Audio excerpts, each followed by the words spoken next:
Thank you, Jason. This is Adam. I am here joined by Trampled by Turtles. Gentlemen, thank you so much for being here with me. Yeah, thanks for having us. I'm very appreciative. You have a tattoo of a state. Is that a state? It's a county. It's a county. It's Itasca County. Is that where in Duluth? Minnesota. Okay. No, it's Grand Rapids where I'm from. Oh, okay. Well, that makes more sense to get a tattoo of somewhere that you're actually from. I don't see a ton of county tattoos, though. No, I believe I'm the first ever. I think after this interview, it's going to really catch fire. You're going to have a lot of Davidson County tattoos. I think that we're in that general area. Trampled by Turtles, you guys just played here. This is obviously the first year we've had this festival, the Pilgrimage Fest. What's been the vibe you've gotten from it, walking around the grounds and being here? Oh, it's a really nice festival. Like the whole time we were playing and like afterwards, it's like, I'm really happy to be here. This is really great. Well, appreciate that. That's very good. So I'm from North Dakota, full disclosure, if you can't hear it from me just talking. That's the good Dakota. It's really good that South Dakota is blatantly evil. I don't know that we have a lot of listeners there. we will. Just angry mobs of Dakotans. So do you feel like that's informed your music being from the upper Midwest, somewhere that's a little bit more, at least for me, more isolated from the rest of the country? Yeah, I mean, definitely. But I think, your geography, informs your music wherever you are. Yeah. It's tough to say exactly how it does. Yeah, that's exactly true. I mean, I feel like obviously being from the upper Midwest has informed what we do. And I think we'd be really hard pressed to say how that is. That is a really difficult question now that I asked it.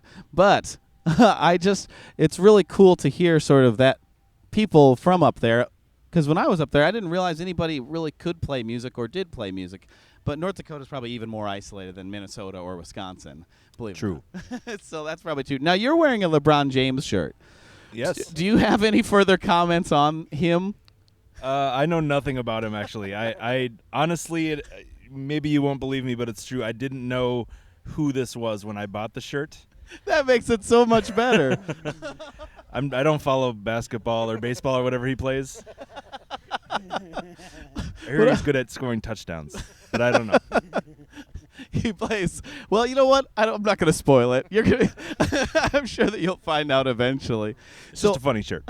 It is a funny shirt. So for the listenership, it's a large photo of LeBron James just openly weeping, wearing a headband, and I'm sure that it goes over really great when you're playing Ohio shows. Have you noticed any reaction to it there? No, I don't know. Is he from Ohio? Well, he plays for the Cleveland Cavaliers. There, I gave you a little hint. Okay. I don't think that was a hint. I thought he played for a different team. He's been around a little bit. Okay. Who've just joined us during the middle of sports talk here on Lightning 100. One of our least popular segments. I was checking out your bio. You guys did a live recording at First Avenue. Is that correct? That's right. How was that? I know it from the Prince film, Purple Rain.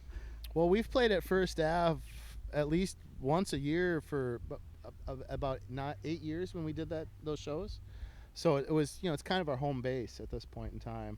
So it was a very comfortable situation. But it was fun. It was fun to do. We played 3 nights in April. Okay, so that was real recent. Not this April. Oh. April of 2013? 2014. 2012. 20. Well, time is a flat circle. It think we snowed can all. a lot when we were recording it. So it was April, and it snowed. And we found out that by an ordinance in the city of Minneapolis, there cannot be a snow emergency after March 31st. So they didn't plow. And there was like 12 inches of snow on the ground, and they didn't plow it. So people had to deal with that to come to one of those shows that we taped that live album at. And you can kind of hear that if you listen really close. You're like, yeah, people had to plow through the snow to get there on their feet. With their snowshoes on. No, I know there is an attitude where after you've sort of fought through all the elements in order to get to your destination, you're kind of like, phew, okay, I made it.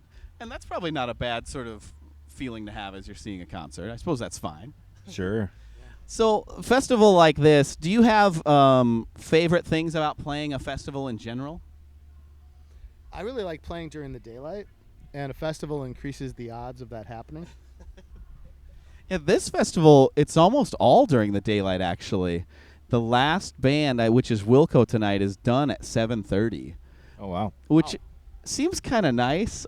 Kevin from Better Than Ezra, his initial idea, it sounds like in the festival, is to make this Bonnaroo's more responsible older brother, that has kids and responsibilities and needs to like get home.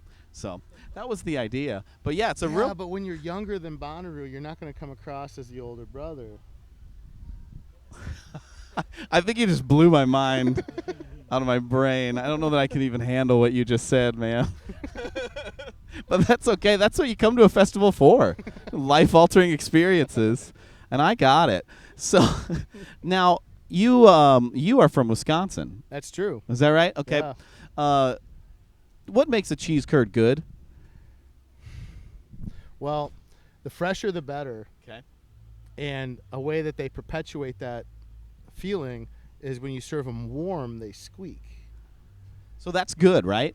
It is good, except it's also a way to sort of hide your sanitary practices. So, like, you have to know how fresh the cheese curd is. And, like, a gas station could be selling warm cheese curds, but that doesn't necessarily mean that. They do sell warm cheese curds at gas stations in Wisconsin. I've been through there. They have tons of them. It's like more than you'd have in a grocery store. There's, like, great signs that say cheese. And it's a gas station, but there's cheese. There's so much cheese. There's actually a store, I forget. It's off of 94 somewhere. It's like it's a building, and the sign just says taxidermy and cheese. That's what they do.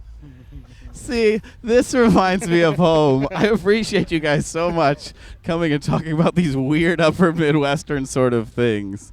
I love it. Did you guys ever have a winter so cold where you could throw? Did you ever do this where you throw water in the air? Do you remember that? Do you want to talk about it? Our banjo player Dave Carroll, and actually he lived with our tour manager Mike, and they would they boil water, and then throw it off this tall thing and watch it turn to steam, and they kept doing this, but right under the steps was their other roommate Matt's car. So the next day he comes out and it's just got inches of ice all over the top of his car and just made it impossible for him. That is amazing. And listeners, you might not even believe this is possible, but it's true. You can throw boiling water in the air in the middle of winter in the upper Midwest, and it will just sort of disappear. It goes away. Yeah. It sort of takes care of that issue of this hot, dangerous water that's flying around and just puts it on your roommate's car, and you're good to go. Oh, I've seen a YouTube video of someone trying it when it's not cold enough, and they get a face full of boiling water. Well, and if you can't hear it, everyone here is actively laughing. Some real masochists in Trampled by Turtles. No, actually, very friendly dudes. Your latest record is called Wild Animals. And what we're going to do in a minute, I'm going to toss it back to Jason and spin a live track that you did at Bonnaroo for us a couple years ago.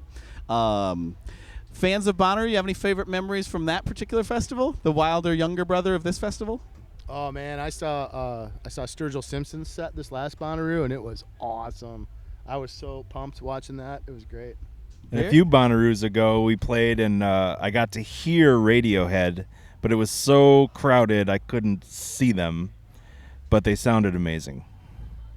That's very cool. That's one of the nice things about Pilgrimage Festival is you can see all of the bands. You can get to a vantage point where you can actually see exactly what's going on, and the stages are not terribly far apart. And it's just been a really wonderful time so far today in the first year of the festival. And thank you guys so much for being a part of it and being on our show with us today. I'm going to throw it back to Jason, then we're going to play that live track from Bonnaroo. Sounds good. I'm sure that you played very well.